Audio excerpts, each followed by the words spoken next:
बिहार की ही नहीं पूरे देश में दो तरह की क्षेत्रीय पार्टियां हैं। एक जमाने में जनसंघ भी छोटी पार्टी थी, एक जमाने में कम्युनिस्ट पार्टियां भी छोटी पार्टी थी। आजाद भारत में कांग्रेस ही एक बड़ी पार्टी हुआ करती थी, लेकिन आज बीजेपी भी राष्ट्रीय पार्टी है और भी कई तरह की पार्टियां, बसपा है और भी कई पार्टियां हैं जो राष्ट्रीय पार्टी हैं। लेकिन जिस संदर्भ में ये बात कही जा रही है वो पारिवारिक आधार पर चलने वाली जो पार्टियां हैं, परिवारवाद वाली पार्टियां। हिंदू राज्य या हिंदू राष्ट्र का मतलब ये नहीं होता है कि बाकी धर्म के लोगों को समुद्र में फेंक देने की जरूरत है। अभी हम जिस पोस्टर के पास खड़े हैं उसमें जो सबसे बड़ी तस्वीर देखिए आप, साद अनवर हैं, छात्रों के हमारे प्रदेश अध्यक्ष हैं। अगर बीजेपी की भी बात करेंगे तो वहां पे एक से एक मुस्लिम धर्म से लोग जुड़े हुए हैं। अगर दूसरी पार्टियों की भी बात करेंगे तो वहां मुस्लिम से, जैन से और दूसरे धर्मों के लोग भी उसमें एनडीए का साथ, मतलब भाजपा के साथ ऐसा देखिए, भाजपा का जो मकसद है, हम एक ब्रॉडर स्केल पे जो चीजें हैं उसके लिए हम खड़े हैं। कुशवाहा समाज से सिर्फ हमारे नेता उपेंद्र कुशवाहा को जोड़ना मुझे लगता है कि गलत होगा। मैं कुशवाहा समाज से नहीं हूँ, हमारे कई नेता कुशवाहा समाज से बैंक तो माना जाता है ना उपेंद्र। देखिए ऐसा कुछ नहीं, क्या नीतीश कुमार जी सिर्फ कुर्मियों के नेता थे?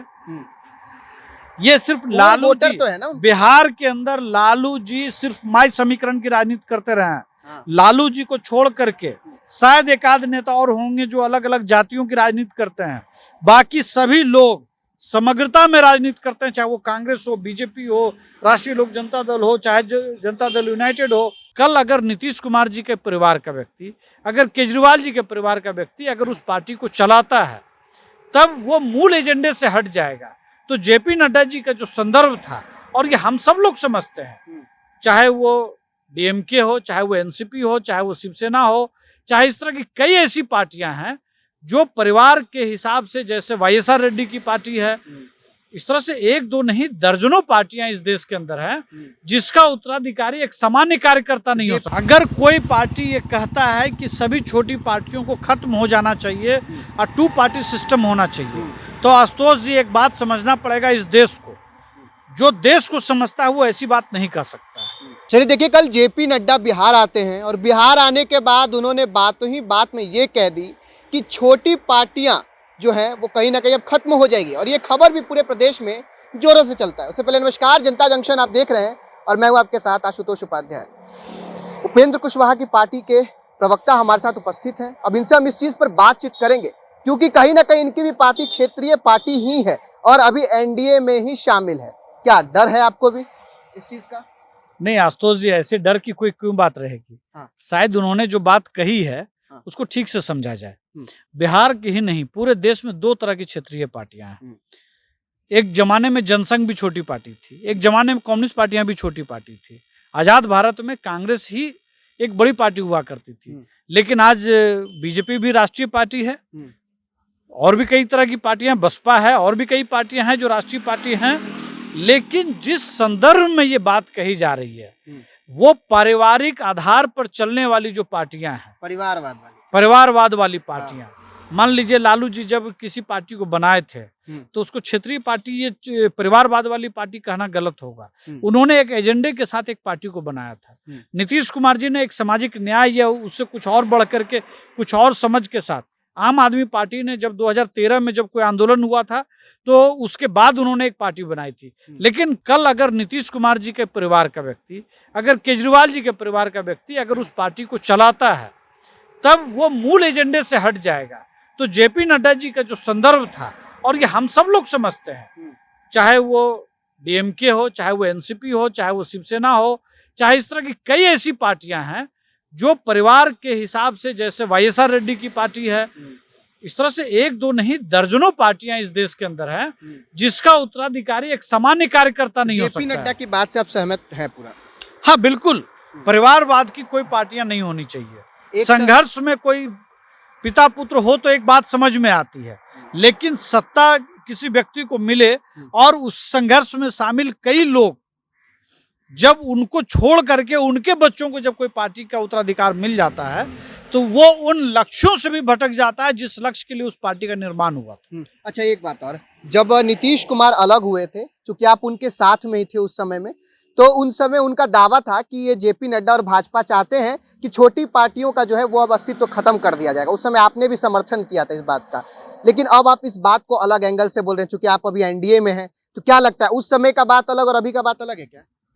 देखिए, दोनों बातें अपनी अपनी जगह पर सही है।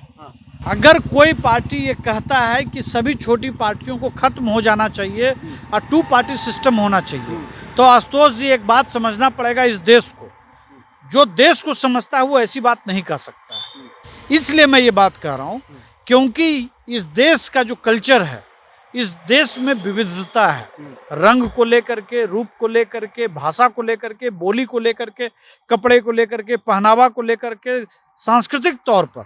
लेकिन हम सब लोग अलग अलग होते हुए भी एक यूनिट के तौर पर भारत देश कहलाता है। ऐसी स्थिति में अलग अलग जो कम्युनिटी है उसके डिमांड्स अलग अलग होते हैं, उसके एक्सपेक्टेशंस अलग अलग होते हैं। तो उन लक्ष्यों को हासिल करने के लिए एक अलग अलग आधार की पार्टियां बनती है, तो उसको खत्म हो जाने से तो पूरे देश की विविधता ही खत्म हो जाएगी। भाई साहब देखिए, आपने बात कही विविधता की, ठीक है, तो धर्म विविधता भी अपने भारत में है। अनेक धर्मों का लोग ये एक तरीके से मानता है लोग, चाहे वो ईसाई धर्म हो, चाहे इस्लाम धर्म हो, चाहे हिंदू धर्म हो। लेकिन अगर बिहार की बात की जाए, अगर आप अभी एनडीए में हैं और एनडीए के तमाम नेता हमेशा ऐसा कहते हैं कि हिंदू राज्य हो जाना चाहिए, हिंदू राष्ट्र हो जाना चाहिए, तो इस बात से आपकी पार्टी क्या अपना स्टैंड लेती है, हिंदू राज्य या फिर बिहार जो? देखिए, हिंदू राज्य या हिंदू राष्ट्र का मतलब ये नहीं होता है कि बाकी धर्म के लोगों को समुद्र में फेंक देने की जरूरत है। अभी हम जिस पोस्टर के पास खड़े हैं उसमें जो सबसे बड़ी तस्वीर देखिए आप, साद अनवर हैं, छात्रों के हमारे प्रदेश अध्यक्ष हैं।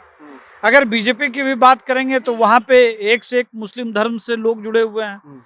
अगर दूसरी पार्टियों की भी बात करेंगे तो वहां मुस्लिम से, जैन से और दूसरे धर्मों के लोग भी उसमें, क्रिश्चियन धर्म एनडीए का साथ, मतलब भाजपा के साथ ऐसा। देखिए, भाजपा का जो मकसद है, हम एक ब्रॉडर स्केल पे जो चीजें हैं उसके लिए हम खड़े हैं। हम सिर्फ एक चीज को लेकर के नहीं खड़े हैं। तब तो आप कहिएगा कि जो महागठबंधन में जितने सारे लोग हैं, क्या वो सिर्फ राहुल गांधी को प्रधानमंत्री बनाने के लिए खड़े हैं? ऐसा तो नहीं है। तो दुल्हा तो कहीं ना कहीं लालू जी खोज दिए ना, कहीं सहमति है। कहाँ सहमति है? सहमति है क्या? नीतीश जी अलग दूल्हा बनना चाहते हैं, तेजस्वी जी अलग दूल्हा बनना चाहते हैं, केजरीवाल जी अलग दूल्हा बनना चाहते हैं, तो बिहार के दूल्हा बनना चाहते हैं ना। तेजस्वी जी बिहार के बनना चाहते हैं कि देश के बनना चाहते हैं, तेजस्वी जी बताएं आपको। ये तो लालू जी तय कर रहे हैं ना कि दूल्हा कैसे अपने बेटा को शिफ्ट कर देना है। इसलिए देखिए, ऐसी कोई बात नहीं। भारत एक विविधता भरा देश है और उसके अंदर कहीं न कहीं चीजों को समझने की जरूरत है। और कई बार ऐसी चीजें होती हैं जहां पे ऐसा लगता है कि कुछ लोग, कुछ दल तुष्टीकरण की राजनीति कर रहे हैं। कुल मिला के आपकी पार्टी इन बातों का समर्थन नहीं करती। तुष्टीकरण की राजनीति के खिलाफ है राष्ट्रीय लोक समता दल। अच्छा, चाहे वो हिंदू तुष्टीकरण हो, चाहे मुस्लिम तुष्टीकरण, किसी भी तरह की तुष्टीकरण का कोई मतलब नहीं है। ये देश तमाम लोगों से भरा पड़ा है, तमाम विचारों से भरा पड़ा है। हम लोग सभी धर्मों का सम्मान करते हैं, सभी वर्णों का सम्मान करते हैं, सभी विचारों का सम्मान करते हैं। तभी तो भारत देश एक शानदार लोकतंत्र वाला देश है। एक अंतिम बात हम कर लेते हैं। जातीय जनगणना का रिपोर्ट सामने आ गया, कुशवाहा समाज का प्रतिशत भी आपने देखा होगा किस प्रकार से आया। जब अब लोग कह रहा है कि क्या उपेंद्र कुशवाहा जी को कितनी सीटें मिलेंगी बिहार में, लोग कह रहा है कि 1 भी मिलेगी, 2 भी मिलेगी या मिलेगी क्या, ऐसा कुछ क्या लगता है आपको? 24 का लोकसभा आप लोग के लिए बहुत दूर नहीं है, जनता के लिए दूर है अभी, लेकिन आप लोग तैयारी में लगे हुए हैं, नेता आपस में देखिए, हमारी पार्टी को जो सीटें मिलनी है वो लगभग तय हो चुकी हैं। मुझे लगता है कि दिसंबर के आसपास में ये चीजें बाहर आएंगी। लेकिन कुशवाहा समाज से सिर्फ हमारे नेता उपेंद्र कुशवाहा को जोड़ना मुझे लगता है कि गलत होगा। मैं कुशवाहा समाज से नहीं हूँ, हमारे कई नेता कुशवाहा समाज से। बैंक तो माना जाता है ना उपेंद्र। देखिए, ऐसा कुछ नहीं। क्या नीतीश कुमार जी सिर्फ कुर्मियों के नेता थे? ये सिर्फ लालू जी तो है ना बिहार के अंदर। लालू जी सिर्फ माई समीकरण की राजनीति करते रहे हैं। लालू जी को छोड़ करके शायद एक आध नेता और होंगे जो अलग अलग जातियों की राजनीति करते हैं। बाकी सभी लोग समग्रता में राजनीति करते हैं, चाहे वो कांग्रेस हो, बीजेपी हो, राष्ट्रीय लोक जनता दल हो, चाहे जनता दल यूनाइटेड हो। ये तमाम लोग अलग अलग जातियों, अलग अलग धर्मों, अलग अलग समाज की राजनीति करते हैं। कोर वोट क्या होता है? कोर वोट होता है सुशासन, कोर वोट होता है विकास का बिहार। जो इससे सहमत रखते हैं वो सारे कोर वोटर हैं। जो सामाजिक न्याय से सहमति रखते हैं वो सभी लोग उपेंद्र कुशवाहा के समर्थक हैं। अगर जो कॉलेजियम सिस्टम के खिलाफ हैं तो उपेंद्र कुशवाहा के साथ है, जो कॉलेजियम सिस्टम के पक्ष में है वो उपेंद्र कुशवाहा के खिलाफ है। कॉलेजियम सिस्टम तो सुप्रीम कोर्ट और कोर्ट में चलता है, क्यों? कहाँ राजनीति में लोग करता जरूर है, आप नहीं लेकिन समझ व्यवस्था है, हम समझ गए। आप नहीं समझ रहे हैं। इसका मतलब ये नहीं कि कॉलेजियम सिस्टम सिर्फ कोर्ट का मसला हाँ, होता है। लेकिन हम कॉलेजियम सिस्टम का मतलब होता है इस देश के अंदर 200 ऐसे परिवार हैं वो हम जिनके बिल्कुल ही समझ रहे बच्चे हैं जो आपके है कहने का मतलब राजनीतिक जो लाभ लोग है लोग ले रहा है, चाहे वो टीएमसी का देख लीजिए चाहे कोई भी हो। और आपको क्या आप बताए नहीं कि सीट कितना मिलने जा रहा है? मैंने बताया तो दिसंबर तक हम बता पाएंगे। दिसंबर अभी कुछ नहीं बताइए। नहीं। चलिए देखिए, ये उपेंद्र कुशवाहा के पार्टी के प्रवक्ता थे। फिलहाल आपकी क्या राय इनके बाद से सहमति रखते हैं कि नहीं, आप कमेंट बॉक्स में जरूर बताइएगा। आप देख रहे थे जनता जंक्शन, धन्यवाद।